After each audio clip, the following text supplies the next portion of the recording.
Hello students, welcome to Level Up Learning. இன்னைக்கு energetics theory revision 1979 தொடக்கம் 2023 வரையிலான கடந்த கால வினாக்களுக்கான தெளிவான விளக்கங்கள் வகுப்பு ஆரம்பிக்கப்படுகிறது. இந்த வகுப்பில் இணைந்து கொள்ள விரும்புகிற மாணவர் 07703876111 என்ற வாட்ஸ்அப் இலக்கத்தை தொடர்பு கொள்வதன் மூலமாக இணைந்து கொள்ள முடியும். தொகுதிக்கும் இடையில சக்தி சடப்பொருள்கள் பரிமாற்றப்பட்ட விதத்தை வச்சு கொண்டுதான் நாங்க 3 தொகுதிகளை பத்தி படிக்கிறோம். இது அகிலம்,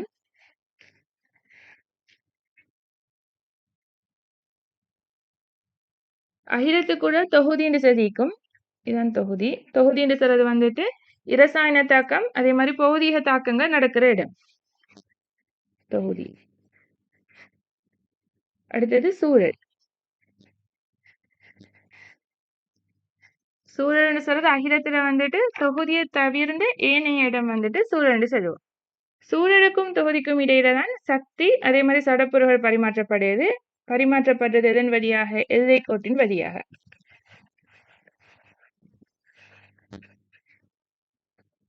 அப்ப சூழலுக்கும் தொகுதிக்கும் இடையில எல்லை கோட்டின் வழியாக சக்தி சடப்பொருள் பரிமாற்றப்பட்ட விதத்தை அடிப்படையாக கொண்டு நாங்க தொகுதியை வந்துட்டு 3ஆ பார்க்கலாம்.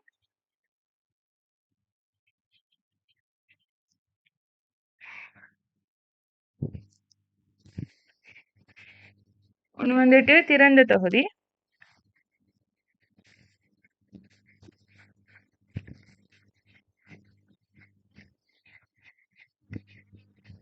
அடுத்தது மூடிய தொகுதி,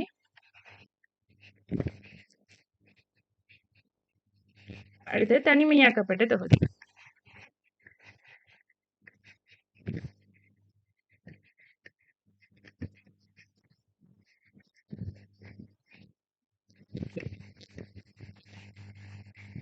ஓகே, திறந்த தொகுதின்னு சொல்ற சந்தர்ப்பத்துல வந்துட்டு சக்தி சடப்பொருள் ரெண்டுமே பரிமாற்றப்படும். சக்தியும் பரிமாற்றப்படும், சடப்பொருளும் பரிமாற்றப்படும். சடப்பொருள்னு சொன்னா என்ன? திண்மம், திரவம், வாயு, அதே மாதிரி பதார்த்தங்களையும் சொல்லலாம். அதாவது அணுக்கள், மூலக்கூறுகள், சேர்வைகள், இது எல்லாமே சடப்பொருள்கள் தான். இப்ப திறந்த தொகுதியில வந்துட்டு சடப்பொருள் பரிமாற்றப்படுறதுக்கு உதாரணத்தை பாத்தீங்கன்னு சொன்னா, இப்ப வாயுக்கள் உருவாகிற தாக்கம் ஒன்று ஒரு திறந்த தொகுதியில நடக்குதுன்னு வைங்க. அதாவது மூடிய தொகுதியில திறந்த தொகுதியில வாயுக்கள் உருவாகிற தாக்கம் ஒன்று நடக்குது. உதாரணமாக நாங்க அமோனியா உருவாகிற தாக்கம் இருக்குது. நைட்ரஜன் கேஸையும் ஹைட்ரஜன் கேஸையும் தாக்கம் புரிய செஞ்சு அமோனியா உருவாகுது. அந்த அமோனியா வாயு உருவாகிற அந்த தாக்கம் நடக்குதுன்னு சொன்னா அந்த வாயு என்ன செய்யும்? திறந்த தொகுதியில் நடக்கிட்டு சூழலுக்கு பரவும். அதே மாதிரி CO2 உருவாகிற தாக்கத்தை நாங்க நடத்தினாலும் திறந்த தொகுதியில அது வந்துட்டு சூழலுக்கு பரவும். இதான் சடப்பொருள் பரிமாற்றப்படுறதுக்கு உதாரணம். அதே மாதிரி சக்தி பரிமாற்றம். இப்ப சக்தின்னு சொல்லிக்கிட்ட என்ன? அகவெப்ப தாக்கம், புறவெப்ப தாக்கம்னு 2 தாக்கம் வைக்கிறேன். அகவெப்ப தாக்கத்துல வந்துட்டு என்ன செய்யும்? சக்தி வந்துட்டு உள்ளெடுக்கப்படும். புறவெப்ப தாக்கத்துல வந்துட்டு சக்தி வந்துட்டு வெளியேற்றப்படும். அதாவது இப்ப இன்னொரு விஷயத்த விளங்கிக்கொள்ளணும். இப்ப அகவெப்ப தாக்கம் என்று சொல்லிக்கிட்டு விதையுளாகத்தான் சக்தி உள்ளெடுக்கப்படும். புறவெப்ப தாக்கம்னு சொல்லிக்கிட்டு விதையுளாக சக்தி வெளியேற்றப்படும். ஓகே, அடுத்தது வந்துட்டு மூடிய தொகுதியை பார்ப்போம். மூடிய தொகுதியில வந்துட்டு சக்தி மட்டும் எல்லை கோட்டின் வழியாக சூழலுக்கும் தொகுதிக்கும் இடையில போகலாம். சக்தி போகவும் மேலும் வரவும் மேலும், அதாவது எல்லை கோட்டின் வழியாக தொகுதிக்கும் சூழலுக்கும் இடையில சக்தி வந்துட்டு போகவும் மேலும் அதே மாதிரி வரவும் மேலும். ஆனா சடப்பொருளோட பரிமாற்றம் எதுவும் நடக்காது.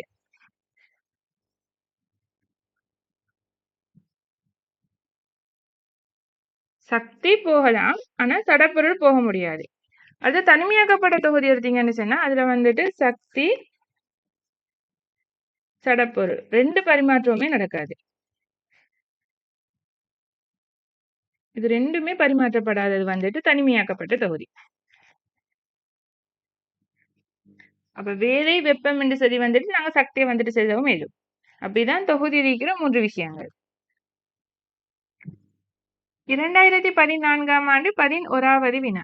ஒரு தனிமையாக்கிய தொகுதி குறித்து பின்வரும் கூற்றுக்களில் எது சரியானது? முதலாவது கூற்று, தொகுதியின் எல்லை சடப்பொருளை பரிமாற அனுமதிக்கிறது. இப்ப சடப்பொருளை பரிமாற அனுமதிச்சுன்னா அது வந்துட்டு திறந்த தொகுதி ஆகிக்கும். தனிமையாக்கப்பட்ட தொகுதியில வந்துட்டு சடப்பொருளும் போகாது, சக்தி, வேலை, வெப்பம் எதுவுமே பரிமாற்றப்படாது. அப்ப முதலாவது கூற்று யாருக்கு சரி? திறந்த தொகுதிக்கு தான் சரி. திறந்த தொகுதி.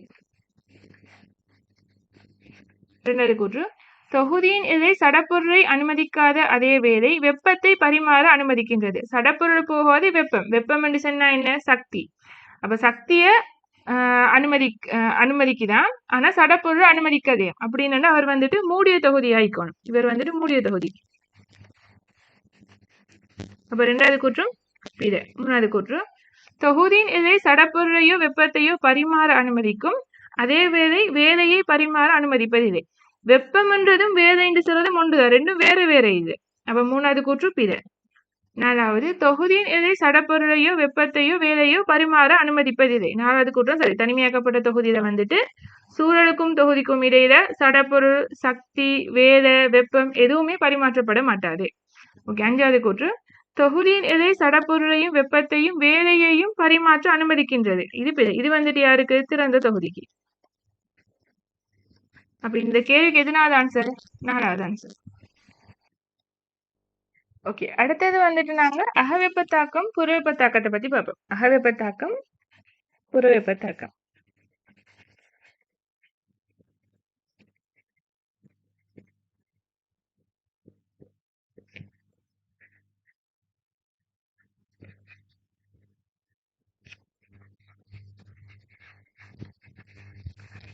அகவெப்பத்தாக்கம் என்று சொல்றது வந்துட்டு சக்தி உள்ளெடுக்கப்படுறது. நாங்க பிளஸ் சொல்லுவோம். புறவெப்பத்தாக்கம் என்று சொல்றது வந்துட்டு சக்தி வெளியிடப்படுறது. அதை மைனஸ்ல சொல்லுவோம். அதாவது ஒரு தாக்கத்துல வந்துட்டு அகவெப்பத்தாக்கமும் நடக்கலாம், புறவெப்பத்தாக்கமும் நடக்கலாம். இப்ப நினைக்கப்பட ஒரு தாக்கம் நடக்கிட்ட அங்க அகவெப்பத்தாக்கம் மட்டும்தான் நடக்குது, புறவெப்பத்தாக்கம் மட்டும்தான் நடக்குது. அதாவது விரைவுலாக எந்த தாக்கம் கூடுதலாகிக்குதோ அதை வச்சுதான் நாங்க தாக்கத்துக்கு பேர் சொல்லுவோம். இப்ப அதாவது சக்தி வெளியிடப்படுறது, சக்தி உள்ளெடுக்கப்படுறது. இப்ப சக்தி உள்ளெடுக்கப்படுறது கூடுதலாக இருந்துச்சுன்னு சொன்னா அவர் வந்துட்டு நாங்க அகவெப்பத்தாக்கம் சொல்லுவோம்.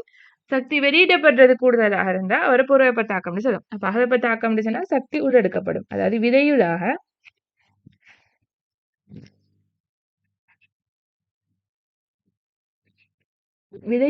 சக்தி உள்ளெடுக்கப்படும்.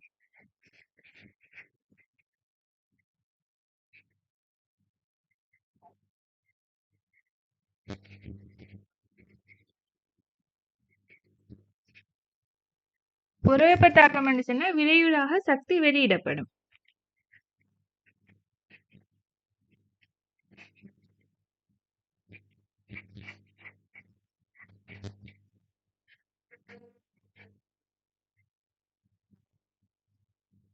அதாவது அகவெப்பத்தாக்கம் நான் சொன்ன ஒரு தாக்கத்துல வந்துட்டு அகவெப்பத்தாக்கமும் நடக்கலாம், புறவெப்பத்தாக்கமும் நடக்கலாம்.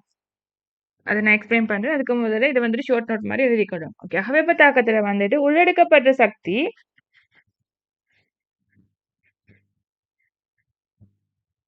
உள்ளெடுக்கப்படும் சக்தியை வந்துட்டு வெளியிடப்படும் சக்தியை விட கூடுதலாகும்.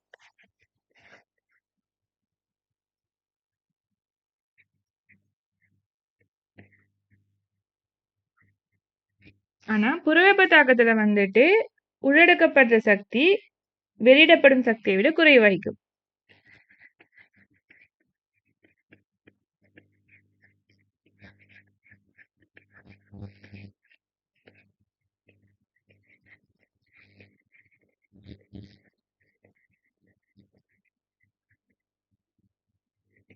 ஓகே. இதான் ஷார்ட் நோட்ஸ் இதான். அதாவது அகவெப்பத்தாக்கம் சொன்னா விரைவுலாக சக்தி உள்ளெடுக்கப்படும், புறவெப்பத்தாக்கம் சொன்னா விரைவுலாக சக்தி வெளியிடப்படும். அதாவது உள்ளெடுக்கப்பட்ட சக்தி வெளியிடப்பட்ட சக்தியை விட கூடுதலாக இருந்தா அது அவர் அகவெப்பத்தாக்கம். உள்ளெடுக்கப்பட்ட சக்தியை விட வெளியிடப்பட்ட சக்தி கூடுதலாக இருந்தா அவர் வந்துட்டு புறவெப்பத்தாக்கம். இப்ப நீங்க வந்துட்டு SO2 கேஸும் O2 கேஸும் தாக்கம் புரிஞ்சு SO3 கேஸ் வர தாக்கத்தை கருதுங்க. தாக்கத்தை சமப்படுத்துறீங்கன்னு சொன்னா 2SO2 2SO3. இந்த தாக்கத்துல வந்துட்டு தாக்கியில வந்துட்டு ஆக்சிஜனுக்கும் இடையில வந்துட்டு டபுள் பாண்ட் இருக்குது. ஆனா விரைவுல பாத்தீங்கன்னு சொன்னா ஆக்சிஜனுக்கும் இடையில வந்துட்டு டபுள் பாண்ட் இல்லை. அப்ப என்ன நடந்திருக்குது? இங்க வந்துட்டு ஆக்சிஜனுக்கும் மூலக்கூறுக்கும் இடையில இந்த பிணைப்பு உடைஞ்சிக்குது. இங்க வந்துட்டு கந்தகத்துக்கும் ஆக்சிஜனுக்கும் இடையில வந்துட்டு பிணைப்பு உருவாகிக்குது. இங்க வந்துட்டு பிணைப்பு உடைஞ்சிக்கும், இங்க வந்துட்டு பிணைப்பு வந்துட்டு உருவாகி இருக்கும்.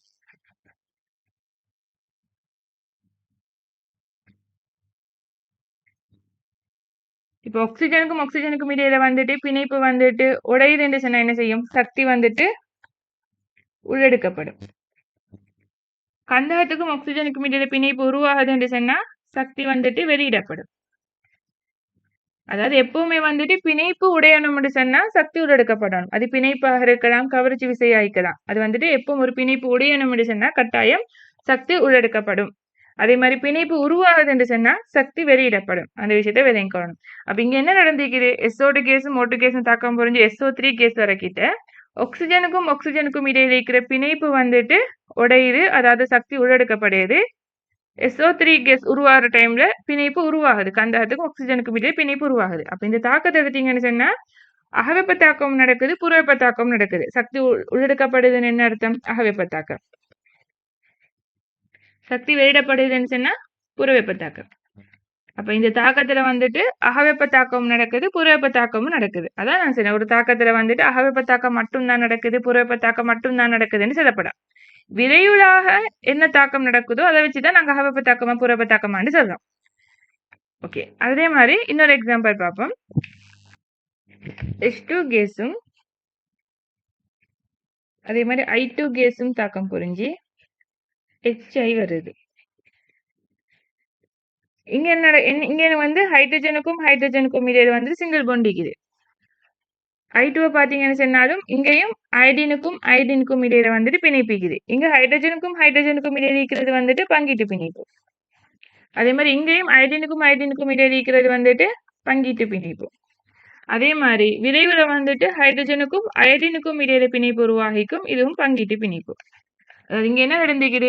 தாக்கில இருக்கிற ஹைட்ரஜன் பிணைப்பு உடைஞ்சிக்குது. அதே மாதிரி ஐடின் பாண்ட் உடைஞ்சிக்குது. இங்க வந்துட்டு Hக்கும் Iக்கும் இடையில வந்துட்டு விரைவுல வந்துட்டு பிணைப்பு உருவாகிக்குது. அப்ப இங்க ரெண்டுடையும் பிணைப்பு உடைந்துள்ளது. பிணைப்பு உடையுது என்று சொன்னா சக்தியை நாங்க கொடுக்கணும். அப்ப அது வந்துட்டு அகவெப்ப தாக்கம்னா பிளஸ். பிணைப்பு உருவாகுது, ஹைட்ரஜனுக்கும் ஐடினுக்கும் இடையில விரைவுல பிணைப்பு உருவாகுதுன்னு சொன்னா சக்தி வெளியிடப்படணும். அப்ப மைனஸ். அப்ப இங்கேயும் என்ன நடந்திருக்குது?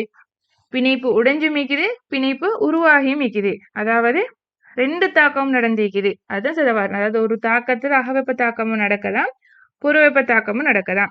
இங்க வந்துட்டு பிளஸ் வந்து மைனஸ்ட பெருமானத்தை விட கூடுதலாக இருந்துச்சுன்னு சொன்னா நாங்க இவரை அகவெப்ப தாக்கம் என்று சொல்லுவோம்.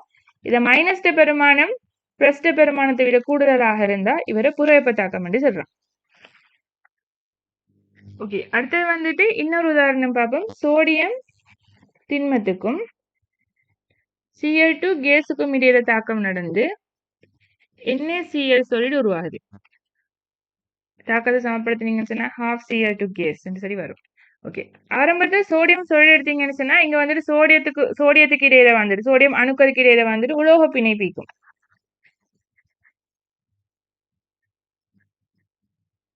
குளோரின் எடுத்தீங்கன்னு சொன்னா குளோரினுக்கும் இடையில வந்துட்டு பங்கீட்டு பிணைப்பிக்கும்.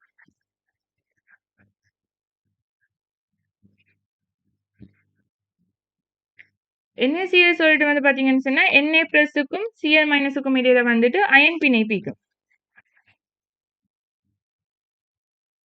இங்க வந்துட்டு தாக்கிலையும் விரைவிலையும் வந்துட்டு வித்தியாசமான பிணைப்புகள் இருக்குது. அப்படின்னு என்ன நடந்திருக்கணும்? தாக்கில் இருக்கிற பிணைப்புகள் உடைஞ்சு விரைவில் வந்துட்டு பிணைப்பு உருவாக்கப்பட்டிருக்கணும்.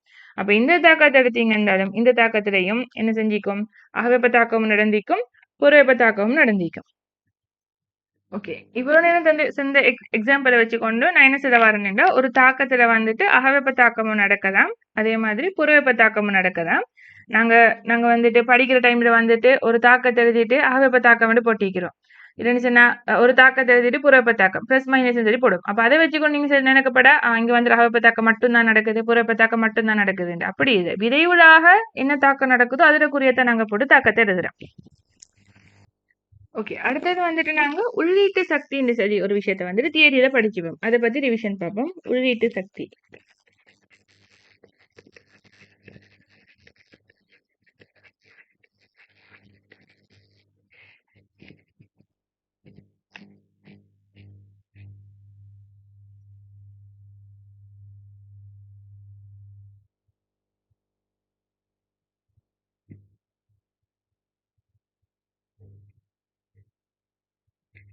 எல்லா சடப்பொருள்களும் வந்துட்டு ஒரு சக்தியை கொண்டிருக்கும். சடப்பொருள்னு சொன்னா அது மூலகமாகவும் இருக்கலாம், சேர்வையாகவும் இருக்கலாம். இதுவரையும் கண்டுபிடிக்கப்பட்ட மூலகங்கள் வந்துட்டு 118. அந்த 118 மூலகங்கள் தான் நாங்க பார்க்கிறோம். ஆனா அது இல்லாம இன்னும் கண்டுபிடிக்கப்படாத மூலகங்களும் இருக்குது. அப்ப எந்த ஒரு பொருளும் அது மூலகமாகவும் இருக்கலாம், சடப்பொருளாகவும் இருக்கலாம். அது வந்துட்டு ஒரு சக்தியை கொண்டிருக்கும். இந்த சக்தியை தான் சொல்லுவோம் உள்ளீட்டு சக்தின்னு சொல்லி. இந்த சக்தியை வந்துட்டு பயன்படுத்த இயலாம். ஆனா இந்த சக்தி வந்துட்டு ஒரு திணிவு வந்துடும். அந்த சடப்பொருளினுடைய திணிவு அளிக்கப்பட்ட சந்தர்ப்பத்தில் இந்த சக்தி வந்துட்டு வெளியிடப்படும். இந்த சக்தி உள்ளீட்டு சக்தியை வந்துட்டு நாங்க பயன்படுத்தவுமே தான் பயன்படுத்த முடியாது. அதே மாதிரி அளக்கவும் இயலும். இந்த உள்ளீட்டு சக்தியை வந்துட்டு அளக்கவும் முடியாது.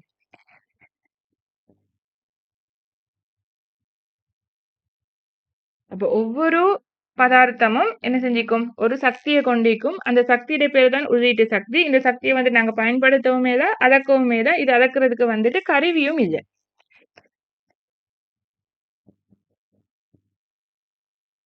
ஓகே. ஆனா இந்த உள்ளீட்டு சக்தி வந்துட்டு என்ன செய்யப்படுதுன்னு சொன்னா ஒரு பதார்த்தம் அல்லது ஒரு மூலகமோ சேர்வையோ வந்துட்டு அழிக்கப்பட்ட சந்தர்ப்பத்தில் ஒரு திண்மம் அழிக்கப்பட்ட சந்தர்ப்பத்துல வந்துட்டு என்ன செய்யும் சொன்னா அந்த சக்தி வந்துட்டு வெளியிடப்படுகிறது. இப்ப நீங்க வந்துட்டு பிசிக்ஸ்ல படிச்சிருப்பீங்க ஐன்ஸ்டைன் சமன்பாடு E=mc²ன்னு சொல்லி. அதாவது இது என்ன எம் சர திணிவு வந்துட்டு அழிக்கப்பட்ட சந்தர்ப்பத்துல வந்துட்டு வெளியிடப்படுற சக்திக்குரிய சமன்பாடு. அதாவது இதான் உள்ளீட்டு சக்தி. இந்த உள்ளீட்டு சக்தியை வந்துட்டு நாங்க பயன்படுத்தலாம். ஆனா அந்த திணிவு வந்துட்டு அழிக்கப்படுற சந்தர்ப்பத்துல வந்துட்டு நாங்க பயன்படுத்தலாம். அந்த உள்ளீட்டு சக்தி மிகவும் பெரிய ஒரு பெருமானம் ஆயிக்கும். இங்க சீண்டு சார் அது வந்துட்டு ஒளியிட வேகம் தானே. ஒளியிட வேகம் எவ்வளவு 3 தர 10 மேல் 8. அப்ப 3 தர 10 மீட்டர வர்க்கம் என்று சொல்லிக்கிட்டு 9 தர 16 சரி வரும். அப்ப அது வந்துட்டு திணிவோடு பெருக்கப்பட்டு வரைக்கிட்டு ஒரு பெரிய ஒரு பெருமானமா வரும் இந்த சக்தி என்று சொல்றது.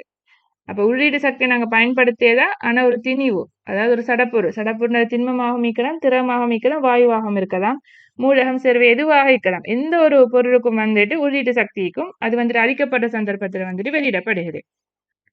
இப்ப அணுகுண்டுலையும் வந்துட்டு இதான் நடக்குது. அணுகுண்டுலையும் வந்துட்டு அதாவது அணுகுண்டு அழிக்கப்பட்ட சந்தர்ப்பத்துல அணுகுண்டு வெடிக்கப்பட்ட சந்தர்ப்பத்துல வந்துட்டு அது வந்து அழிக்கப்படுது. அந்த சந்தர்ப்பத்தில் சக்தி வெளியிடப்படுது. அந்த சக்தியால தான் வந்துட்டு ஜப்பான்ல வந்துட்டு சேதம் ஏற்பட்டது.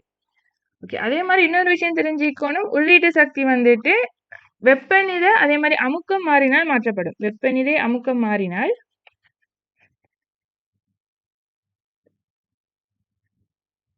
மாற்றப்படும்.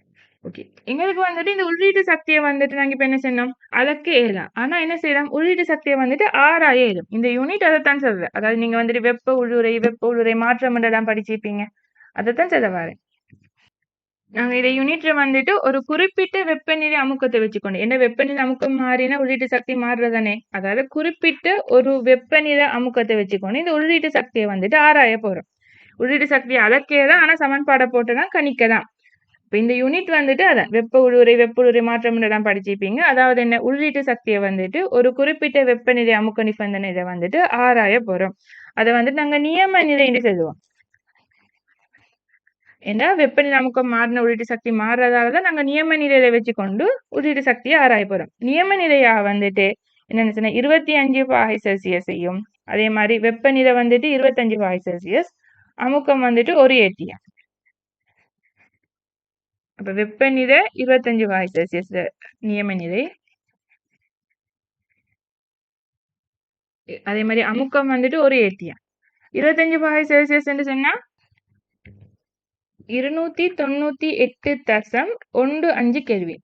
அதே மாதிரி 1 atm அமுக்கம் என்று சொல்றது வந்துட்டு 1.01325 நியூட்டன் மீட்டர் -2. இதான் நாங்க கருதுற நியம நிலை. உள்ளீட்டு சக்திக்கு தான் நாங்க வந்துட்டு வெப்ப உள்ளுறை என்று சொல்லுவோம். இந்த யூனிட்ல வந்துட்டு நாங்க வெப்ப உள்ளுறை ஆராய போறோம். என்ன ஒரு குறிப்பிட்ட நியம அமுக்கத்துல வெப்பநிலை அமுக்கத்துல அதால வந்துட்டு இதை வந்துட்டு நாங்க நியம வெப்ப உள்ளுறைன்னு சொல்லுவோம்.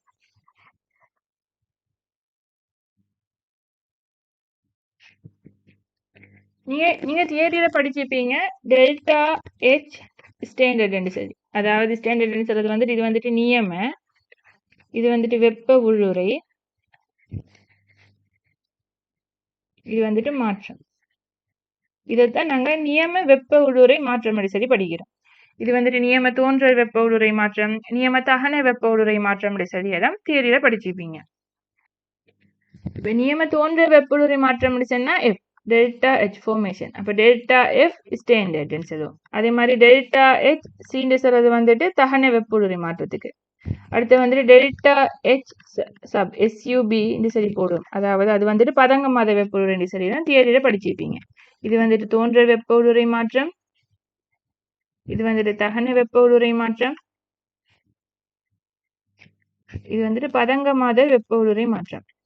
அதாவது இங்க வந்துட்டு இந்த குறியீடு வந்துட்டு நியமன்றத செல்லும்.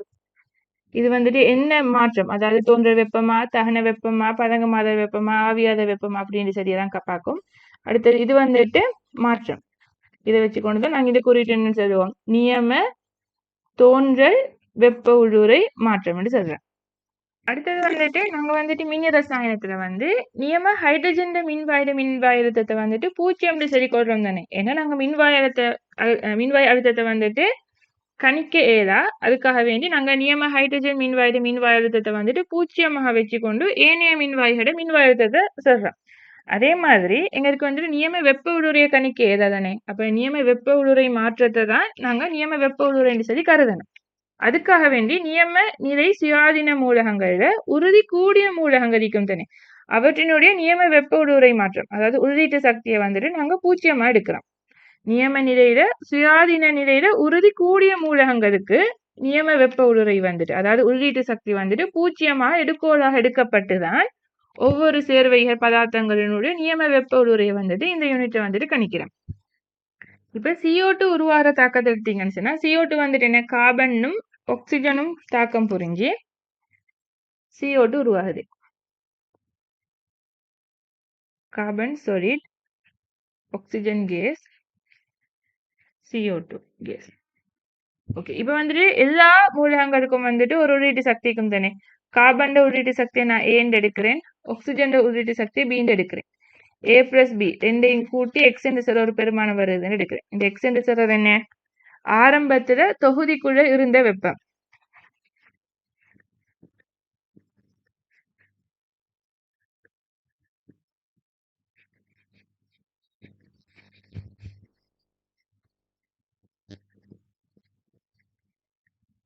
ஓகே, இப்ப CO2 உருவாகிறது வந்துட்டு ஒரு புற வெப்ப தாக்கம் தானே. அப்ப -394 கிலோ ஜூல் மோல் -1 வந்துட்டு வெப்பம் வெளியிடப்படுதுன்னு. அப்ப இங்க ஒரு மோல் தானே, அதாவது ஒரு மோல் CO2 தோன்றும் போது -394 கிலோ ஜூல் மோல் -1 வெப்பம் வெளியிடப்படுது. அப்ப இப்ப CO2 இருக்கிற வெப்பம் என்ன வாய்க்கும், ஆரம்பத்தில் தொகுதிக்குள்ள இந்த வெப்பம் எக்ஸ் என்று சொல்றது இருந்தா இப்ப வந்துட்டு எக்ஸ் -394 ஆயிக்கும். இதான் இப்ப தொகுதிக்குள்ள இருக்கிற வெப்பம் ஆயிக்கும். ஆனா எங்களுக்கு வந்துட்டு நான் இப்ப சொன்ன வெப்ப உள்ளுறைய கணிக்கேதா, அதுக்காக வேண்டி நாங்க வெப்ப உள்ளுறை மாற்றத்தை வச்சுக்கொண்டு ஒவ்வொரு பதார்த்தங்கள் சேர்வைகளினுடைய வெப்ப உள்ளுறை வந்துட்டு ஒப்பிடுறோம். அப்ப இங்க வந்துட்டு -394 தான் வெப்ப உள்ளுறை மாற்றம். அப்ப இந்த -394 எக்ஸ் -394 சமனா வந்த நாங்க இது என்ன செய்யலாம், CO2வின் நியம தோன்றல் வெப்ப உள்ளுறை மாற்றமும் CO2வின் வெப்ப உள்ளுறையும் சமன் என்று சொல்லி சொல்லலாம். எடுகோரம் இருக்கலாம் தானே. அதுக்கு நாங்க என்ன செய்யணும், எக்ஸ் வந்துட்டு 0 ஆகிக்கணும். எக்ஸ் 0 இருந்தா நாங்க எப்படி ஒரு எடுகோரம் எடுக்கலாம், நியம எக்ஸ் 0 இருந்தா என்ன, -394 இஸ் ஈக்குவல் -394 சொல்லி வரும். அதாவது நியம தோன்றல் வெப்ப உள்ளுறை மாற்றம், உள்ளுறை மாற்றம் இதுல CO2வின் நியம தோன்றல் வெப்ப உள்ளுறை மாற்றம் CO2வின் வெப்ப உள்ளுறைக்கு சமன். இது என்னது, எக்ஸ் வந்துட்டு 0 என்று சொல்ற எடுகோல எடுத்தா அப்ப நாங்க இது என்ன செய்யலாம், CO2வின் வெப்ப உள்ளுறையை வந்துட்டு கணிக்கிறோம் தானே. இதைத்தான் இந்த யூனிட்ல செய்யறோம். அதாவது நியம வெப்ப உள்ளுறையை கணிக்கதான் அதான் நாங்க ஒப்பிடுறோம். எதை வச்சுக்கொண்டு, ஒன்றை வந்துட்டு 0 வச்சுக்கொண்டு நாங்க ஒப்பிடுறோம். அதான் 0 நாங்க எடுக்கிறது வந்துட்டு நியம நிலையில வந்துட்டு உறுதி கூடிய மூலகங்கள், அந்த மூலகங்களுக்கு தான் நாங்க வந்துட்டு அவற்றினுடைய உள்ளீட்டு சக்தி வந்துட்டு 0 என்று சொல்லி எடுகோல எடுக்கிறோம். ஓகே, அடுத்தது வந்துட்டு இப்ப நியம நிலையில வந்துட்டு சுயாதீன மூலகங்கள்ல உறுதி கூடிய மூலகத்தினுடைய நியம வெப்ப உள்ளுறை தான் 0 என்று சொல்லி எடுக்கிறோம். அதை விளங்கிக்கணும். அதாவது நியம நிலை சுயாதீன உறுதி கூடிய மூலகங்களுக்கு உறுதி கூடிய மூலகங்களின்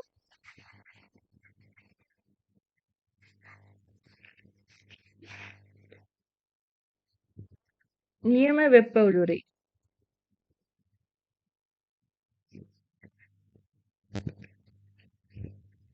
நியம வெப்ப உருளை என்ன? உள்ளீட்டு சக்தி.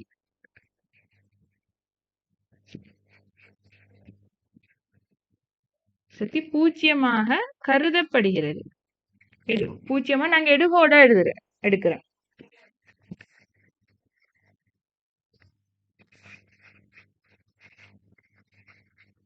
இது வசனத்தை வந்துட்டு நல்லா விளங்கணும். அதாவது நியம நிலையில உறுதி கூடிய மூலகங்கள் நியம வெப்ப உருளைதான் பூஜ்ஜியமாக கருதப்படுகிறது.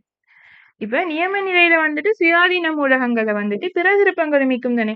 இப்ப கார்பன் எடுத்தீங்கன்னு சொன்னா கார்பன்ல வந்துட்டு மொத்தம் 5 பிற திருப்பங்கள் இருக்கிற, அதாவது காரியம், அடுத்து வந்துட்டு வைரம், அடுத்து வந்துட்டு புளோரின், அடுத்து வந்துட்டு கட்கரி, நிலக்கரி. இந்த கட்கரி நிலக்கரியெல்லாம் நாங்க பொதுவாக கதைக்க மாட்டோம். காரியம், வைரம், புளோரினை மட்டும்தான் கதைப்போம். ஆனாலும் கட்கரி நிலக்கரி என்று சொல்றதும் கூட ஒரு கார்பன்ல வந்துட்டு பிற திருப்பங்கள் தான். இதுல வந்துட்டு இப்ப கார்பனுக்கு பிற திருப்பங்கள் இருக்குது. இந்த பிற திருப்பங்களை வந்துட்டு காரியம்னால் சுயாதீன நிலையில வந்துட்டு உறுதி கூடியது. காரியத்தினுடைய வெப்ப உடுரை தான். காரியத்தினுடைய வெப்ப உடுரை தான் நாங்க பூஜ்ஜியம் எடுக்கிறோம். ஆனா இவர்களோட வெப்ப உடுரை வந்துட்டு பூஜ்ஜியம் இல்லை. அதை விளங்கணும். சுயாதீன உறுதி கூடிய மூலகங்களுக்கு தான் பூஜ்ஜியம். அதை விஷயத்தை தெரிஞ்சுக்கணும். கார்பன்ல வந்துட்டு காரியத்துக்கு தான் நியம வெப்புடுரை பூஜ்ஜியம். இப்ப நான் கார்பனும் ஆக்சிஜனும் தாக்கம் புரிஞ்சு CO2 வருதுன்னு சொல்ல தாக்கத்தை எடுத்தேன் தானே. இங்க வந்துட்டு கார்பன் இப்ப CO2வின் நியம தோன்ற வெப்புடுரை டெபினிஷன்ல நீங்க படிச்சிருப்பீங்க. அதாவது அவற்றினுடைய நியம நிலையில் உறுதி கூடிய சுயாதீன மூலிகங்கள் இருந்து தோன்றும் போது ஏற்படும் வெப்புடுரை மாற்றம் தான். இப்ப தோன்ற வெப்புடுரை வந்துட்டு ஒரு மூல் பதார்த்தம் தோன்ற கிட்டன்னு சேர்த்து இப்ப டெபினிஷன் தான் படிச்சிருப்பீங்க. அதை நான் லேட்டா எக்ஸ்பிளைன் பண்றேன். இப்ப இதை வந்துட்டு விளங்கப்படுத்துறதுக்காக சொல்றேன். இப்ப ஒரு மூல் CO2 தோன்றுதுன்னு சொன்னா அந்த சந்தர்ப்பத்துல வர வெப்புடுரை மாற்றம் தானே. ஆனா அது எதிலிருந்து தோன்றணும்? அவற்றினுடைய நியம நிலையில் சுயாதீன உறுதி கூடிய மூலகங்கள் இருந்து தோன்றணும். அப்ப இந்த கார்பன் என்று சொல்றது வந்துட்டு சொல்லிட்டு வந்துட்டு காரியமாக இருக்கும். அந்த காரியத்து கிராஃபைட், அது வந்துட்டு நாங்க GR என்று சொல்லி போடுவோம். அப்ப இந்த தாக்கத்தை நாங்க எது வைக்கிட்டு ஆக்சிஜன் வந்துட்டு கேஸ். ஓகே, இது நாங்க எழுதிக்கிட்ட வந்துட்டு carbon solid GRA plus O2 gas, அதுலேருந்து CO2 கேஸினுடைய ஒரு மூல் உருவாகுது. இந்த சந்தர்ப்பத்தின் போது வெளியிடப்படுகின்ற அந்த சக்தி தான் என்னென்று வரும்? CO2வின் நியம தோன்ற வெப்ப உருளை என்று சொல்லி வரும். அப்ப நாங்க இங்க வந்துட்டு இவரும் பூஜ்ஜியம், அதாவது நியம சுயாதீன நிலையில் இருக்கிற உறுதி கூடிய மூலகம் தானே கார்பன் கிராஃபைட்னு சொல்றது காரியம். அப்ப அவர வெப்ப உருளை நாங்க பூஜ்ஜியம் சொல்லி எடுக்கிறோம். சரியா? அப்ப ஆக்சிஜன்டையும் பூஜ்ஜியம். அப்ப இந்த சந்தர்ப்பத்துல வந்துட்டு -394 கிலோ ஜூல் மோல் மைனஸ் சக்தி வெளியிடப்படுகிறது என்று சொல்லி எடுத்தோம்டா, இப்ப நாங்க யாரை காணணும்? CO2 நியம வெப்ப உடுரையை தான் காண போறோம். அதுக்கு நாங்க எடுத்தது கார்பன் காரியத்தினுடைய வெப்ப உடுரை பூஜ்ஜியம், ஆக்சிஜன் வெப்ப உடுரை பூஜ்ஜியம். அப்ப அதாவது CO2வின் நியம வெப்ப உடுரை என்னன்னு சொல்லி வரும்? 394 சொல்லி வரும். -394 சொல்லி வரும். நாங்க இங்க என்ன செஞ்சுக்கிறோம்? இவர் எடுகோலா எடுத்து நாங்க CO2வின் நியம வெப்ப உடுரையை கண்டிக்கிறோம். அதாவது CO2வின் நியம தோன்றல் வெப்ப உடுரை என்னதுக்கு சமன்? CO2வின் வெப்ப உடுரைக்கு சமன். இதுல இருந்து நாங்க CO2 வெப்ப உடுரையை வந்துட்டு கணிச்சிட்டோம். ஓகே, இப்ப கார்பன் மாதிரி கந்தகத்தை எடுத்தீங்கன்னு சொன்னா கந்தகத்திலையும் பிற திருப்பங்கள் இருக்குது. அதாவது கந்தகத்துக்கு வந்துட்டு 5 பிற திருப்பங்கள் இருக்குது. ஒன்று சாய் சதுர கந்தகம்,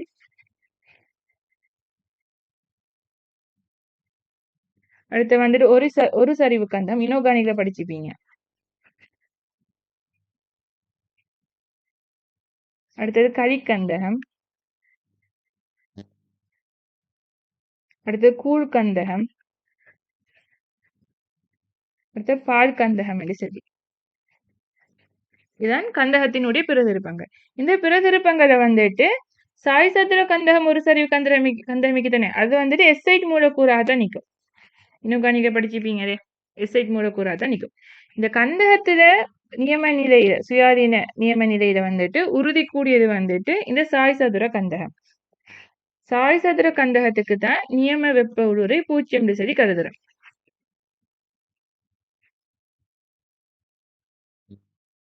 பூஜ்ஜியம். ஆனா இந்த ஒரு சரிவு கந்தகம், கரிக்கந்தகம், கூழ்கந்தகம், பால்கந்தகம் அதுக்கெல்லாம் வந்துட்டு நியம வெப்ப ஊடுருவை வந்துட்டு 0 இல்லை. அதாவது இப்ப சுயாதீன மூலகங்களை வந்துட்டு பல திருப்பங்கரிக்கும் தானே, சுயாதீன மூலங்கள் நியம நிலை சுயாதீன மூலங்களுக்கு பல திருப்பங்கரிக்கும், பல பிற திருப்பங்கரிக்கும். அந்த பல பிற திருப்பங்கள் எல்லாத்துக்கும் நியம வெப்ப ஊடுருவை 0 இல்லை. அதுல உறுதி கூடிய ஆளுக்கு மட்டும்தான் நியம வெப்ப ஊடுருவை வந்துட்டு 0 சரி வரும். அடுத்த பொஸ்பரஸ் எடுத்தீங்கன்னு சொன்னா, பொஸ்பரஸ்ல வந்துட்டு 4 பிற திருப்பங்கரிக்கும். ஒன்று வந்துட்டு வெண் பொஸ்பரஸ், அடுத்து வந்துட்டு செம் பொஸ்பரஸ், அடுத்து வந்துட்டு மஞ்சள் பொஸ்பரஸ், அடுத்து வந்துட்டு கரும் பொஸ்பரஸ் சொல்லி. அதாவது பொஸ்பரஸ் நிறத்தை வச்சுக்கொண்டு நாங்க பொஸ்பரஸ்ல பிறதிருப்பங்க நாதிக்குதுன்னு சொல்லி பாக்குறோம். அதாவது வெண் பொஸ்பரஸ் வெள்ளையாய்க்கும், செம் பொஸ்பரஸ் சிவப்பாய்க்கும், மஞ்சள் பொஸ்பரஸ் மஞ்சளாய்க்கும், கரும் பொஸ்பரஸ் கருப்பாய்க்கும். இதுல வந்துட்டு இப்ப செம் பொஸ்பரஸ் தானே, அவர் வந்துட்டு இராட்சத முப்பரிமாண கட்டமைப்பு. இன்னும் கணிக்கிற படிப்பீங்க, இராட்சத முப்பரிமாண கட்டமைப்பு.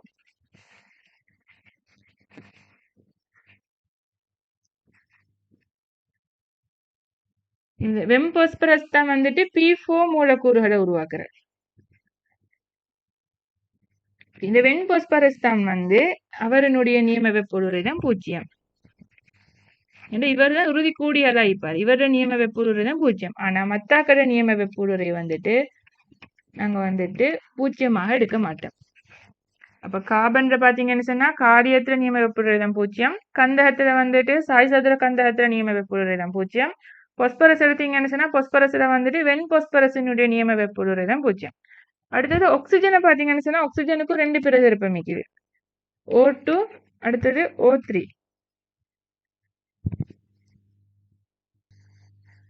O2 சொன்னா ஆக்சிஜன், O3 சொன்னா ஓசோன். இதுல வந்துட்டு ஈரோக்சிஜன், O2 சொன்னா ஈரோக்சிஜன், O3 சொன்னா மூவ் ஆக்சிஜன். இதுல அதாவது டை ட்ரைன்னு சொல்லுவோம், ஈரோக்சிஜனுக்கு டை ஆக்சிஜன், ட்ரை ஆக்சிஜன் தான் சொல்றேன். இதுல வந்துட்டு இவருக்கு தான் வந்துட்டு நியம வெப்ப ஊடுருவை வந்துட்டு 0.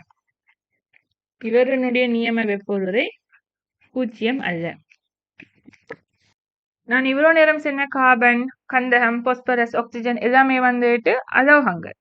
அலோகத்துக்கு தான் பிறதிருப்பங்கள் இல்லை. உலோகத்துல வந்துட்டு வெள்ளியத்துக்கு மட்டும்தான் பிறதிருப்பமிக்கும், மற்றதெல்லாம் வந்துட்டு அலோகங்களுக்கு தான் பிறதிருப்பங்கள் நிற்கிறேன். அதே மாதிரி வாயு நிலையில வந்துட்டு ஒரே ஒரு பிரதிருப்பம் தான் நிற்கும், ஆக்சிஜனுக்கு தான் பிரதிருப்பம் நிற்கும் வாயு நிலையில வந்துட்டு. அதாவது ஆக்சிஜன் அடுத்து வந்துட்டு O2 O3 சரி பிரதிருப்பம். மற்றது எல்லாமே வந்துட்டு திண்மத்துல தான் பிரதிருப்பங்கள் நிற்கிற, திரவத்துல வந்துட்டு பிரதிருப்பம் இல்லை. அந்த விஷயத்தையும் விளங்கி கொள்ளணும்.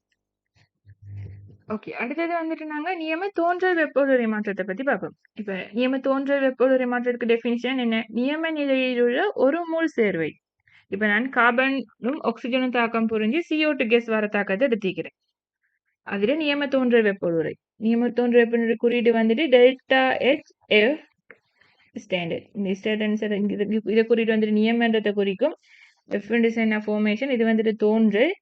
இந்த H வந்துட்டு வெப்ப ஊடுருவை, டேட்டான்றது வந்துட்டு மாற்றம். அப்ப நியம தோன்றல் வெப்ப ஊடுருவை மாற்றம், இதுதான் இதுல குறியீடு. ஓகே, இப்ப வந்துட்டு நியம நிலையில் ஒரு மூல் சேர்வை, அதாவது இப்ப CO2 வச்சு எக்ஸ்பிளைன் பண்ண போறேன். ஒரு மூல் சேர வேண்டிய சொல்றது யாரு, CO2 ஒரு மூல் தான் நீக்குது. அப்ப இவர் வந்துட்டு ஒரு மூல தோன்ற வேண்டியவர் ஒரு மூல் ஆகிக்கணும். இப்ப நியம நிலையில் ஒரு மூல் சேர்வை அதன் ஆக்கக்கூற்று மூலகங்களான, அதாவது CO2 எதிரிந்து வாரதோ அதுதான் ஆக்கக்கூற்று மூலகங்கள் சொல்றோம். அது வந்துட்டு எப்படி இருக்கணும், நியம நிலையில் உள்ள உறுதி கூடிய சுயாதீன மூலகங்கள் என்று தோன்றும் போது. நியம நிலையில் இருக்கிற உறுதி கூடிய சுயாதீன மூலகங்கள், அதாவது கார்பன்ல வந்துட்டு அதுல காரியத்திலிருந்து தோன்றணும். அது ஆக்சிஜன் கேஸ் அதிலிருந்து தோன்றும் போது ஏற்படும் வெப்ப ஊடுருவை மாற்றம் தான் அந்த சேர்வையை நியம தோன்ற வெப்ப ஊடுருவை மாற்றம் சொல்லும். இப்ப கார்பன் மோனாக்சைடும் ஆக்சிஜன் கேஸும் தாக்கம் புரிஞ்சும் CO2 வருதான் தானே, இது வந்துட்டு நியம தோன்ற வெப்ப ஊடுருவை மாற்றம் இல்லை. என்ன சொன்னா இது வந்துட்டு நியம நிலையில் இருக்கிற உறுதிக்கூடிய மூலகங்கள் இல்லை. அப்ப இது வந்துட்டு நியம தோன்ற வெப்பொருள் மாற்றம் இல்லை. அதுக்காகத்தான் சொல்றாங்க ஆக்கக்கூற்று மூலகங்கள் எப்படி இருக்கணும், நியம நிலையில் இருக்கிற உறுதிக்கூடிய சுயாதீன மூலகங்களா இருக்கணும். அதாவது கார்பன் கிராஃபைட் அதாவது காரியத்துல இருந்தும் ஆக்சிஜன் கேஸ்ல இருந்தும் ஒரு மோல் CO2 வரக்கிட்ட வெளியிடப்படுற அந்த வெப்ப உருளை மாற்றத்தை தான் சொல்லுவோம் நியம தோன்ற வெப்ப உருளை மாற்றம் என்று சரி. இதான் நாங்க என்ன எடுகோடாக எடுக்கிறோம், CO2வின் நியம வெப்ப உருளை என்று சொல்லி எடுகோடா எடுக்கிறோம். திரும்ப இன்னொரு விஷயத்தையும் பார்க்கணும். இங்க வந்துட்டு அந்த உருவாகிற சேர்வைக்கு தானே உருவாகிற சேர்வையும் நியம நிலை இருக்கணும். அதே மாதிரி அந்த ஆக்கக்கூற்று மூலகங்களும் நியம நிலை இருக்கணும். அதாவது CO2 நியம நிலை இருக்கணும், ஆக்கக்கூற்று மூலகங்கள்டா காரியம் ஆக்சிஜன் இவரும் நியம நிலை இருக்கணும், தாக்கியும் நியம நிலை, அடுத்தது விளைவும் நியம நிலை.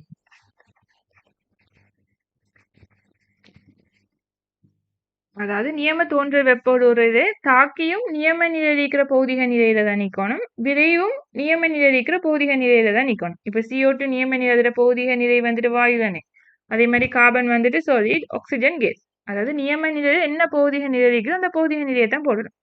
இது வந்துட்டு நியம தோன்ற வெப்பொருளைக்கும் இப்படித்தான் அந்த டெபினிஷன்ல வரும். அதே மாதிரி நியம தகன வெப்பொருளைக்கும் அப்படித்தான். தாக்கி விளைவு ரெண்டும் நியம பௌதிக நிலையில் இருக்கிற நியம நிலையில் இருக்கிற பௌதிக நிலையை தான் போடணும். யாருக்கு, நியம தோன்ற வெப்பொருளைக்கும் அதே மாதிரி நியம தகன வெப்பொருளைக்கும். ஆனா இது வந்துட்டு எல்லா வரை விலக்கணத்திலையும் வராது. இப்ப வந்துட்டு நியம முதலாம் அயனாக்க சக்தி அயனாக்க சக்திக்குரிய வெப்பொருள் மாற்றத்தை எடுத்தீங்கன்னு சொன்னா, இப்ப சோடியத்தினுடைய நியம முதலாம் அயனாக்க சக்திக்குரிய வெப்பொருள் மாற்றத்தை எடுத்தீங்கன்னு சொன்னா சோடியம் கேஸ்ன்னு தான் சொல்லுவோம்.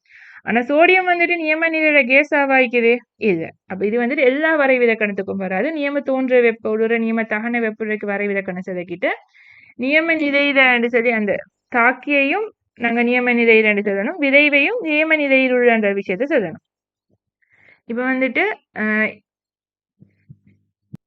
எனர்ஜெட்டிக்ஸ்ல வந்துட்டு பௌதிக நிலைகள் வந்துட்டு கட்டாயம் போடணும். இப்ப இனோர்கானிக்ல பாத்தீங்கன்னு சொன்னா தாக்கத்தை வந்துட்டு நாங்க சமப்படுத்துவோம், ஆனா அதுல பௌதிக நிலை எழுத மாட்டோம். ஆர்கானிக்ல சமப்படுத்தவும் மாட்டோம், அதே மாதிரி பௌதிக நிலை ரெண்டுமே அவசியம் இல்லை. ஆனா பிசிக்கல் கெமிஸ்ட்ரியில வந்துட்டு கட்டாயம் தாக்கம் சமப்படுத்தப்பட்டு மீக்கணும், அதே மாதிரி பௌதிக நிலையும் கட்டாயம் குறிப்பிடப்பட்டு ஈக்கணும். இங்க நாங்க நியம வெப்ப உள்ளுறை மாற்றம் என்று சொல்றது வந்துட்டு ஒன்று சார்பாக ஒப்பிட்ட விஷயத்தை தான் செய்யறோம். இப்ப நாங்க பிசிக்ஸ்ல தான் சார்பு வேகம் சரி படிச்சுப்போம். அதே மாதிரி நாங்க கல்குலேஷன்ல படிச்சோம் சாறு மூலக்கூற்று திணிவு, சாரணு திணிவு, சார் ஈரப்பதன், அடுத்தது சாரட திணிவு பிசிக்ஸ்ல தான் படிக்கிறீங்க. இதெல்லாம் வந்துட்டு ஒன்று வந்துட்டு ஒப்பிட்ட விஷயங்கள். இப்ப சாறு மூலக்கூற்று திணிவு, சாரணு திணிவு, சார் ஈரப்பதன், சாரடத்தி இதுக்கெல்லாம் வந்துட்டு அழகு இல்லை. என்ன சொன்னா அது வந்து நாங்க ஒன்றாலே பிரிக்கிறோம் சொல்றாரு.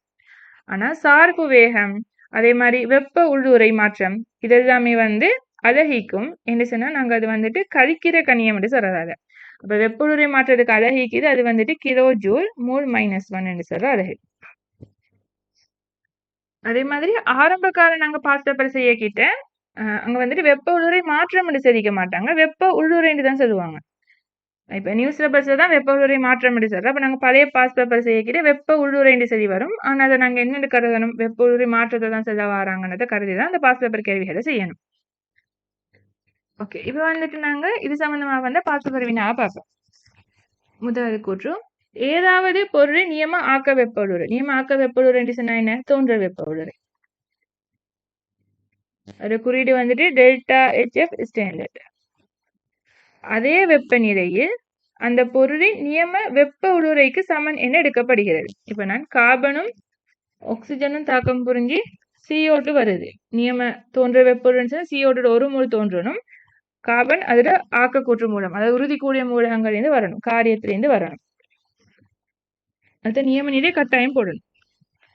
இந்த ΔHF ஸ்டாண்டர்ட் இதான நியம தோன்ற வெப்ப. இது என்ன நான் முன்னுக்கு எக்ஸ்பிளைன் பண்ணியிருந்தேன், -394 கிலோ ஜூல் மோல் -1 சரி. ஓகே, அப்ப நியம ஆக்க வெப்பொருள் இது இந்த நீ -394 கிலோ ஜூல் மோல் -1 தனிக்கிட்டனே இதுதான் நியம ஆக்க வெப்பொருள். இது வந்துட்டு அதே வெப்பநிலை நாங்க இங்க வந்துட்டு வெப்பநிலை அமுக்கத்தை வந்துட்டு மாறாம தான் வச்சுக்கிறோம். என்ன சொன்னா நியம வெப்ப உள்ளுறை மாற்றங்கள் வெப்ப உள்ளுறைகள் வந்துட்டு உள்ளீட்டு சக்திகள் வந்துட்டு வெப்பநிலை அமுக்கம் மாறினா மாறும். அதால நாங்க இந்த யூனிட் ஃபுல்லாவே நியம வெப்பநிலை அமுக்கம் தான் கருதுறோம். வெப்பநிலையாக வந்துட்டு 25°C கருதுறோம். அதே மாதிரி அமுக்கம் என்று சொல்றது வந்து ஒரு ATM என்று சொல்லி கருதுறோம். ஓகே, அதே வெப்பநிலையில வந்துட்டு அந்த பொருள் நியம வெப்ப உள்ளுறைக்கு சமன். அதாவது இந்த CO2 தோன்ற வெப்ப உள்ளுறை CO2வின் தோன்றல் வெப்ப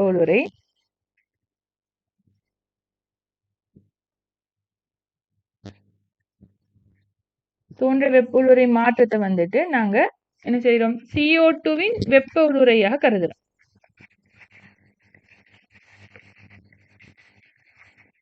அப்படிதானே? ஆனா அதுக்கு வந்துட்டு என்ன சொன்னா, இங்க வந்துட்டு இப்ப இதாவது CO2 வெப்ப உருளை வந்துட்டு -394 சொல்லி கருதுறோம்.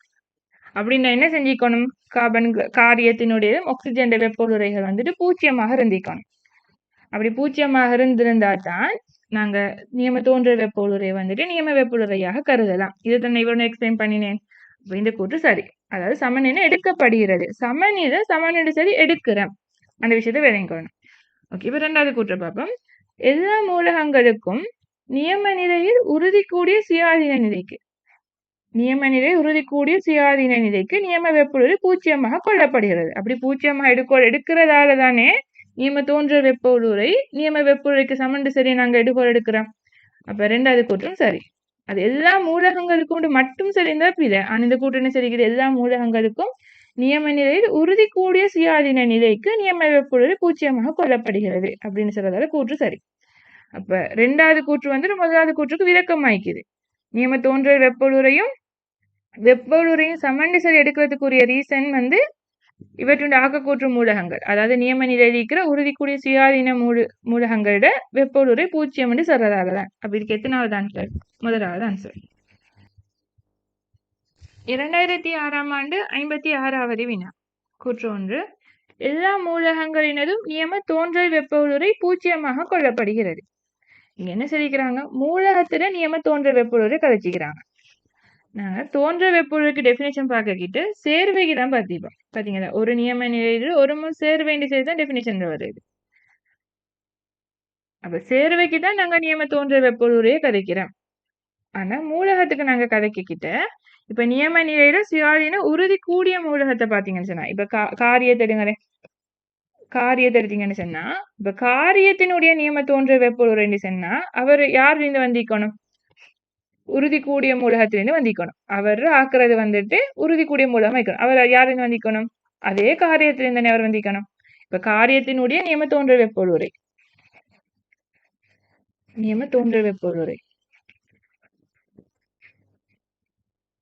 இவர் வந்துட்டு இன்னொரு காரியத்திலிருந்து தானே வந்திக்கணும். அப்ப இவர வெப்ப உருளை வந்துட்டு எக்ஸ்டென்ட் எடுக்குது, இவர் எப்படி எக்ஸ்டென்ட் சரி எடுக்குது.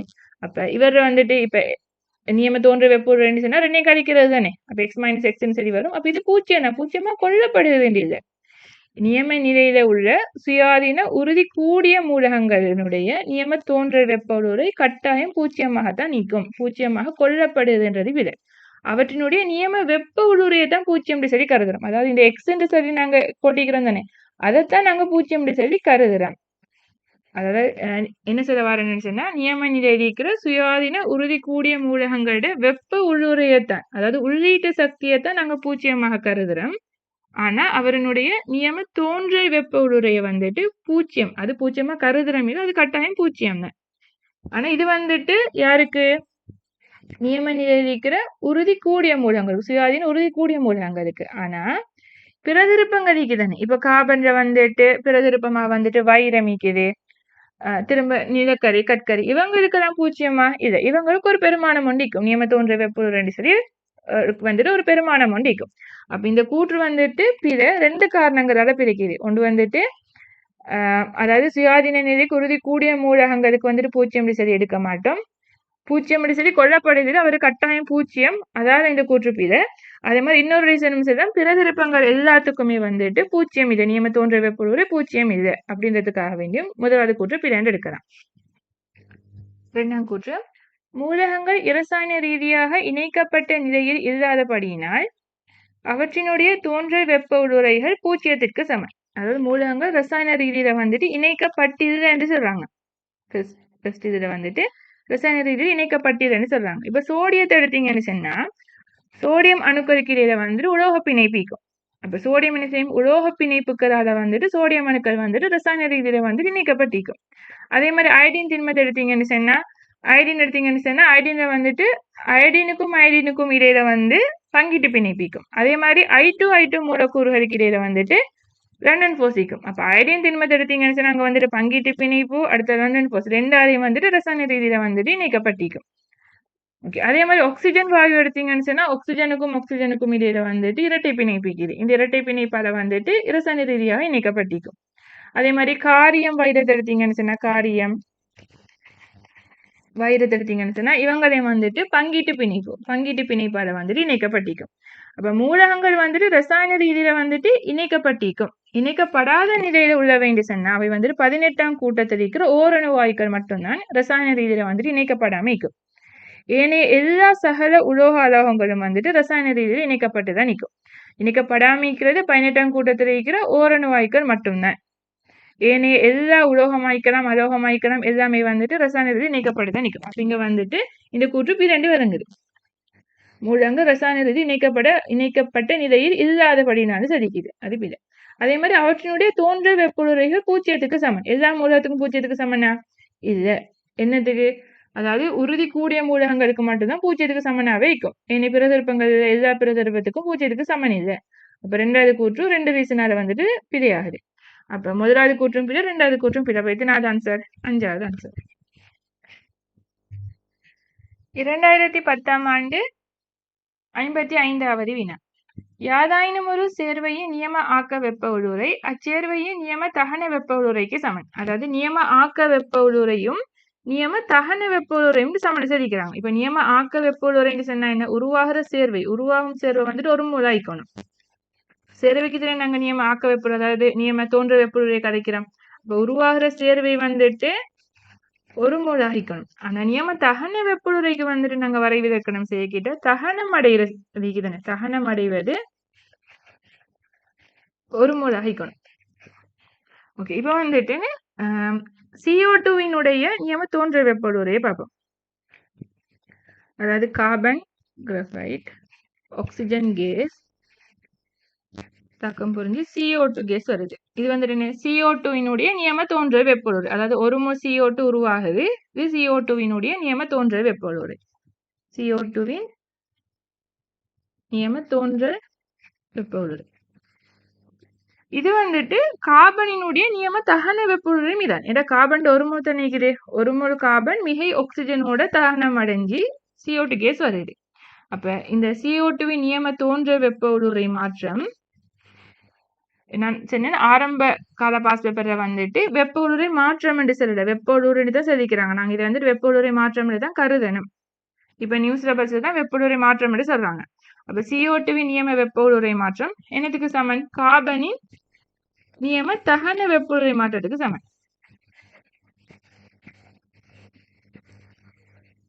அப்ப கார்பனுக்கு வந்துட்டு, அதாவது CO2க்கு வந்துட்டு இது சரியா வருது. CO2வின் நியம தோன்ற வெப்பொழுரை மாற்றம் கார்பனின் நியம தகன வெப்பொழுரை மாற்றத்துக்கு சமன். ஆனா CO2வின் நியம தம வெப்பநிலைக்கு சமனா? இது இங்க என்ன சொல்லிக்கிறாங்க? யாதாயினும் சேர்வை நியம ஆக்க வெப்பொழுரை அச்சேர்வை நியம தகன வெப்பொழுரைக்கு சமன் உண்டு. அது பிழை. ஓகே. அதே மாதிரி இன்னொன்று பார்க்கலாம். நாங்க ஹைட்ரஜன், அதாவது ஹைட்ரஜனினுடைய நீரினுடைய நியம தோன்ற வெப்பொழுரை மாற்றம் H2O நியம தோன்ற வெப்பொழுரை மாற்றத்தை பாத்தீங்கன்னு சொன்னா H2 கேஸும் O2 கேஸும் தாக்கம் புரிஞ்சு H2O லிக்விட் வருது. இது வந்துட்டு நீரினுடைய நியம தோன்றல் வெப்பொழுரை மாற்றம். இது நீரில் ஒரு மோல் வருது. அதே மாதிரி இது என்னத்துக்கு சமனாய்க்கும்? ஹைட்ரஜனுடைய நியம தகன வெப்பொழுரை மாற்றத்துக்கு சமனாய்க்கும். ஏன்னா ஹைட்ரஜன் ஒரு மோல் தான் தகனம் அடையுது. இங்க ஒரு மோல் நீர் உருவாகுது. அதாவது நீரினுடைய நியம தோன்ற வெப்பொழுரை மாற்றமும் ஹைட்ரஜனுடைய நியம தகன வெப்பொழுரை மாற்றமும் சமன். அதே மாதிரி நாங்க SO2வினுடைய நியம தோன்ற வெப்பொழுரை மாற்றம், SO2வின் நியம தோன்ற வெப்பொழுரை மாற்றமும் என்னதுக்கு சமன்? கந்தகத்தின் நியம தகன வெப்பொழுரைக்கு சமனாய்க்கும்.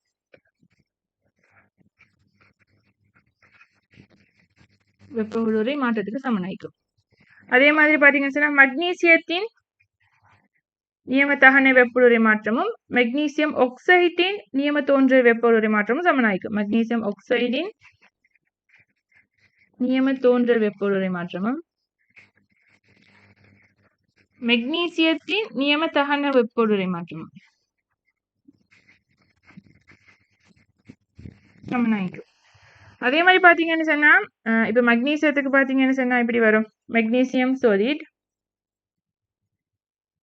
O2 gas MgO solid தாக்கல் சாம்பிடுத்தீங்கன்னா half O2 சரி வரும். அதாவது மெக்னீசியம் 1 மோல் தகனம் அடையுது. அதாவது மெக்னீசியத்தின் தகன வெப்பொழுரை மாற்றம். அதே மாதிரி மெக்னீசியம் ஆக்சைடினுடைய 1 மோல் உருவாகுது. அப்ப மெக்னீசியத்தின் தகன வெப்பொழுரை மாற்றமும் மெக்னீசியம் ஆக்சைடினுடைய நியம தோன்ற வெப்பொழுரை மாற்றமும் சமனாயிக்கும். ஓகே, அடுத்தது வந்துட்டு அலுமினியம் ஆக்சைடினுடைய தோன்ற வெப்பொழுரை பார்ப்போம். அதாவது அலுமினியம் solid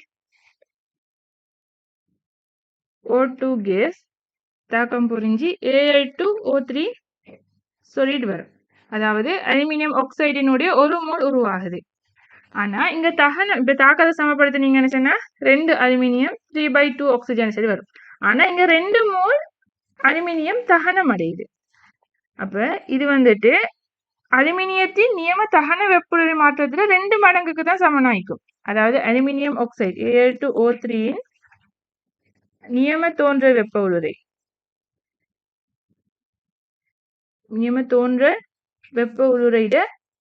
வெப்பொழுரை மாற்றத்திட 2 மடங்குக்கு தான் என்ன அலுமினியத்தின் நியம தகன வெப்பொழுரை சமனாயிக்கும். தகன வெப்பொழுரை மாற்றம் மாறி சேர்த்து, அதாவது அலுமினியத்தின் நியம தகன வெப்பொழுரை மாற்றத்திட 2 மடங்கு தான் என்னத்துக்கு சமனாயிக்கும் அலுமினியம் ஆக்சைடினுடைய நியம தோன்ற வெப்பொழுரை மாற்றத்துக்கு சமனாயிக்கும். ஓகே, அடுத்தது வந்துட்டு நாங்க மெத்தேனினுடைய தோன்ற வெப்பொழுரை பார்ப்போம். மெத்தேனுடைய தோன்ற வெப்பொழுரை வந்துட்டு கார்பன்ல இருந்தும் ஹைட்ரஜன்ல இருந்தும் மெத்தேன் வருகிறது. CH4 1 மோல் வருகிறது. 2 ஹைட்ரஜன் சரி வரும். அதாவது இது வந்துட்டு மெத்தேனுடைய தோன்ற வெப்பொழுரை. என்ன மெத்தேன் 1 மோல் தானே உருவாகுது. அப்ப மெத்தேனுடைய தோன்ற வெப்பொழுரை மாற்றம் என்று சொல்லணும். இப்ப தோன்ற வெப்பொழுரை மாற்றம். ஆனா மெத்தேனினுடைய தகன வெப்பொழுரை மாற்றம் என்று சொன்னா என்ன, அது ஆக்சிஜனோட தாக்கம் புரிஞ்சு CO2 சக H2 ஒன்று சரி வரும். இதானே தகன வெப்பொழுரை. அப்ப இதுவும் உண்டா இல்ல. அதாவது தோன்ற வெப்பொழுரை மாற்றமும் தகன வெப்பொழுரை மாற்றமும் சமன் இல்ல. அந்த விஷயத்தை விளங்கிக்கொள்ளணும். அப்ப யாதாயினும் சேர்வையின் நியம ஆக்க வெப்பொழுரை அச்சேர்வை நியம தகன வெப்பொழுரைக்கு சமன் சில கூற்று வந்துட்டு பிற. இப்ப இந்த தோன்ற வெப்பொழுரை மாற்றமும் தகன வெப்பொழுரை மாற்றமும் வேறு வேறு. இது ரெண்டும் ஒரே தாக்கம் இல்லை. ஆனா இங்க என்ன சொல்லிக்கிறாங்க, ரெண்டும் ஒரே தாக்கம், அதாவது ரெண்டும் சமனாய்க்கும்னு சொல்லிக்கிறாங்க. அப்ப முதலாவது கூற்று வந்துட்டு பிற. ஓகே, கூற்று 2, யாதாயினும் ஒரு மூலகத்தின் மிகவும் உறுதியான நிலையில் அது நியம ஆக்க வெப்பொழுரை 0 ஆகும். இது சரி. நான் சொன்னது அதாவது மூலகத்தின் மிகவும் உறுதியான நிலை. இப்ப கார்பன் காரியத்தை எடுத்தீங்கன்னு சொன்னா அது வந்துட்டு அது உருவாகிக்கணும். அதாவது நியம ஆக்க வெப்பொழுரைன்னு சொன்னா அது அதனுடைய சுயாதீன நிலைக்கு உறுதிக்கூடிய மூலத்தினை உருவாக்கிக்கணும். அப்ப கார்பன் காரியம் வந்துட்டு இன்னொரு காரியத்தினா உருவாகிக்கணும். அப்ப இதனுடைய நியம தோன்ற வெப்பொழுரை 0 தான். 0 ஆகும். இது 0 தான். எது 0? நியம நிலையில் இருக்கிற உறுதி கூடிய சுயாதீன நிலையில உறுதி கூடிய மூலகத்தினுடைய நியம வெப்ப உள்ளுரை தான் 0. ரெண்டையும் குழம்பி கொள்ளப்பட நியம வெப்ப உள்ளுரையத்தான் நாங்க 0 கருதுறோம். ஆனா அவற்றினுடைய நியம தோன்ற வெப்ப உள்ளுரை வெப்ப உள்ளுரை மாற்றம் வந்துட்டு 0 தான். அப்ப இரண்டாவது கூற்று சரி. அப்ப முதலாவது கூற்று பிற, இரண்டாவது கூற்று சரி. அப்ப எத்தனாவது ஆன்சர்? 4வது ஆன்சர். 1986ஆம் ஆண்டு 15வது வினா. CS2 liquid plus O2 gas தாக்கம் புரிஞ்சு CO2 gas அது SO2 gas வருது. இது என்ன? CS2 இனுடைய நியம தகன வெப்ப உள்ளுரை. நியம தகன வெப்பொழுரை மாற்றம் இங்க தந்திக்கிறாங்க. ஆனா இங்க வந்து தகனமடைகிற தகனத்தினுடைய சமன்பாடு தந்திக்கிறாங்க. ஆனா இந்த டெல்டா H பாத்தீங்கன்னு சொன்னா இங்க வந்துட்டு நியம நிலைக்குரிய குறியீடும் இல்ல, அதே மாதிரி தகன வெப்பத்துக்குரிய குறியீடும் வந்துட்டு அவங்க வந்துட்டு போடல.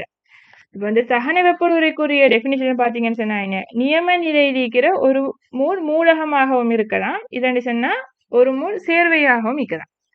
அது வந்துட்டு மிகை ஆக்சிஜனோட தகனம் புரியணும். தகனம் புரிஞ்சு நியம நிலையில் இருக்கிற விளைவுகளை உருவாக்குற சந்தர்ப்பத்தில் ஏற்படுகின்ற வெப்பொழுரை மாற்றம் தான் நியம தகன வெப்பொழுரை. நியம தகன வெப்பொழுரை குறியீடு வந்துட்டு சீண்டு சரி போடுவோம். இதான் நியம தகன வெப்பொழுரை மாற்றத்துக்குரிய குறியீடு. அப்ப இங்க என்ன தந்திக்கிறாங்க, இப்ப CS2 சொல்றது வந்துட்டு நியம நிலையில வந்துட்டு திரவமாகத்தான் நிக்கும். சீசியம் திரவமாகத்தான் நிக்கும். அப்ப அது வந்து நியம நிலை இருக்குது.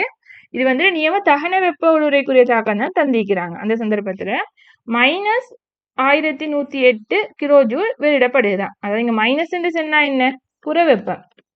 புறவெப்பம் என்று சொன்னா விரைவாக வந்து சக்தி வந்துட்டு வெளியிடப்படுகிறது. அப்படித்தானே, விரைவாக சக்தி வெளியிடப்பட்ட ஒரு தாக்கமாகும், அதாவது புறவெப்ப தாக்கமாகும். இப்ப முதலாவது கூற்றை பார்ப்போம். அரை வெப்பநிலையில் இத்தாக்கத்தை செய்யலாம். அதாவது ஒரு தாக்கத்தை வச்சுக்கொண்டு, ஒரு சமப்படுத்தப்பட்ட ஒரு தாக்கத்தை வச்சுக்கொண்டு இந்த தாக்கம் அரை வெப்பநிலையில் நடக்குமா இல்லையான்றதை நாங்க செய்யலாம். அப்ப அதாவது வந்துட்டு ஒரு தாக்கத்தை, சமப்படுத்தப்பட்ட தாக்கத்தை மட்டும் வச்சுக்கொண்டு நாங்க இந்த தாக்கம் அரை வெப்பநிலையில் நடக்குது அப்படி நடக்காது அப்படின்ற விஷயத்தை செய்யலாம். அப்ப முதலாவது கூற்று பிழை. ரெண்டாவது கூற்று இத்தாக்கம் அகவெப்ப தாக்கமாகும் பிழை. இந்த தாக்கம் வந்துட்டு -N தந்திக்கிறாங்க, ஆய்ச்சி வந்துட்டு -N தந்திக்கிறாங்க. அப்ப இது ஒரு புறவெப்ப தாக்கம், சக்தி விரைவாக வெளியிடப்படுகிறது. அப்ப ரெண்டாவது கூற்றும் பிழை. மூணாவது கூற்று மிகை ஆக்சிஜனில் 1 மோல் CS2 எரிக்கப்படும் போது 1108 கிலோ ஜூல் சக்தி உறிஞ்சப்படும். இப்ப ரெண்டாவது கூற்று பிழை, மூணாவது கூற்று கட்டாயம் பிழை. என்ற அகவெப்ப தாக்கம் சொன்னா சக்தி உறிஞ்சப்படணும். அகவெப்ப தாக்கம்ன்றது பிழை. அப்ப சக்தி உறிஞ்சப்படுறதும் பிழையா தான் நிக்கணும். இங்க வந்துட்டு விரைவாக சக்தி வந்துட்டு வெளியிடப்படுகிறது. அப்ப இங்க சக்தி உறிஞ்சப்படும் என்று சொல்றதால வந்துட்டு மூணாவது கூற்று பிழை. நாலாவது கூற்று இத்தாக்கம் நடைபெறுகையில் இக்கலவையிலுள்ள CS2 தவிர்த்து ஏனைய எல்லா கூறுகளும் வாயு நிலையில் இருக்கும். அதாவது தாக்கம் நடக்க கிட்ட CS2 தவிர்த்த மத்தாக்கள் எல்லாருமே வந்துட்டு வாயு நிலையில் இருக்கும்னு சொல்லி சொல்லிக்கிறாங்க. CS2 சொல்றது வந்துட்டு தாக்கம் நடக்க கிட்ட ஆவியாகியும் எரியலாம். இப்ப வந்துட்டு கேஸ் சிலிண்டரை பாத்தீங்கன்னு சொன்னா அதுல வந்துட்டு ப்ரொபேன் பியூட்டேன் வாயுக்கள் நிற்கும். ஆனா அந்த சிலிண்டருக்குள்ள வந்துட்டு அந்த ப்ரொபேன் பியூட்டேன் வந்துட்டு திரவமாக ஒடுக்கப்பட்டுதான் நிற்கும். ஆனா அது வந்துட்டு எரிய கிட்ட வந்துட்டு என்ன செய்யும், ஆவியாகித்தான் எரியுது. அப்ப அது தாக்கம் நடக்க கிட்ட அந்த ப்ரொபேன் பியூட்டேன் அது வந்துட்டு நியம நிலைக்கு, அதாவது வளிமண்டலத்துக்கு வரக்கிட்ட ஆவியாக மாறும். அப்ப ஆவியாகினத்துக்கு போறதுன்னா அது எரியுது. அப்ப அதே மாதிரி தான் இந்த CS2 வந்துட்டு திரவமாக இருந்தது ஆவியாகியும் எரியதான். அதாவது CS2 கட்டாயம் திண்ம நிலையிலிருந்து தான் தாக்கம் நடக்கணும்ன்றது இல்லை. அப்ப நாலாவது கூற்று பிழை. திரும்ப CS2 வந்துட்டு தகனம் அடைஞ்சா வார CO2 கேஸ், SO2 கேஸும் வாயு நிலையில தான் நிற்கும். இப்ப நாங்க வந்துட்டு மெத்தேனை பார்த்தோம்னு சொன்னா மெத்தேன் வந்துட்டு தகனம் அடைஞ்சு CO2வும் அடுத்த நீராவியும் வருதுன்னு. இப்ப நாங்க மெத்தேனினுடைய நியம தகன வெப்ப கிட்ட வந்த நீராவியை வந்துட்டு நாங்க நியம நிலைக்கு கொண்டு வரக்கிட்ட வந்து தகனம் அடைஞ்சு வரக்கிட்ட அது வந்துட்டு நீர் ஆவியாகத்தான் வரும். ஆனா நாங்க வெப்பொருளை கணிக்க கிட்ட என்ன செய்வோம், அது வந்துட்டு நியம நிலைக்கு கொண்டு வந்து தான் நாங்க வெப்பொருளை கணிப்போம். அப்ப நீராவியை வந்து நாங்க நியம நிலைக்கு கொண்டு வந்தோம்னு சொன்னா நியம நிலையில வந்துட்டு நீர் வந்துட்டு திரவமாக தான் நிற்கும். அப்ப நீராவி திரவமாக ஒடுங்கும்.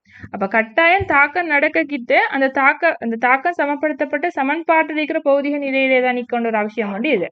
CS2 சொல்றது வந்துட்டு என்ன செஞ்சிக்கலாம், ஆவியாகியும் எரிஞ்சிக்கலாம். அப்ப அதால வந்துட்டு நாலாவது கூற்று பிழை. அப்ப எத்தனாவது ஆன்சர், அஞ்சாவது ஆன்சர், மேலொரு எதுவும் இல்லை. 1986ஆம் ஆண்டு 16வது வினா. மேற்படி வினாவிலுள்ள தாக்கத்திற்குரிய வெப்ப உருளை மாற்றம் சில வேளைகளில் டெல்டா ஸ்டாண்டர்ட் என குறிக்கப்படும். இது உணர்த்துவது யாதெனில், அதாவது நாங்க இந்த குறியீடு வந்துட்டு என்னத்துக்கு சொல்றோம், நியம நிலை சொல்றதானே, நியம நிலையில நடக்கிற வெப்ப உருளை மாற்றம்.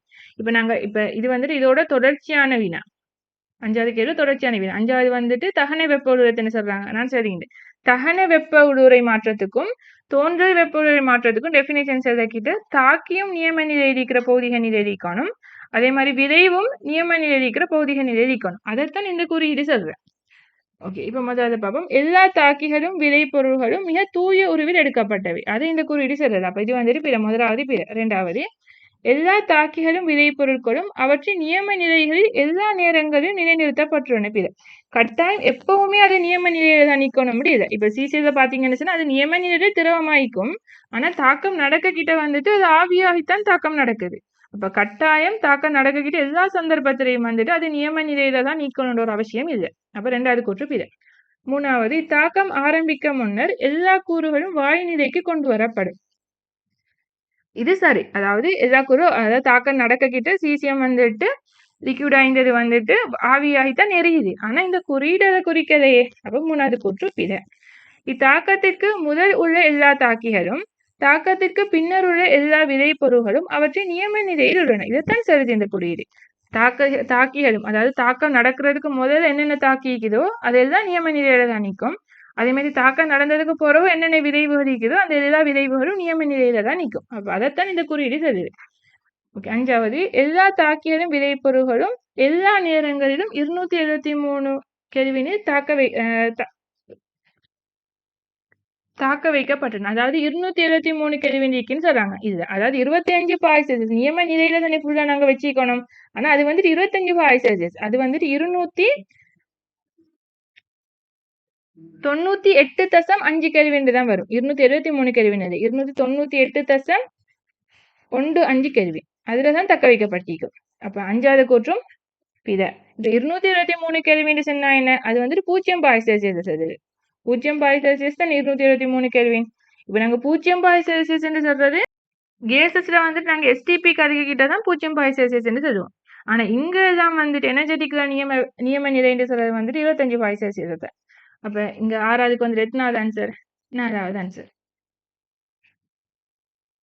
Okay, thank you.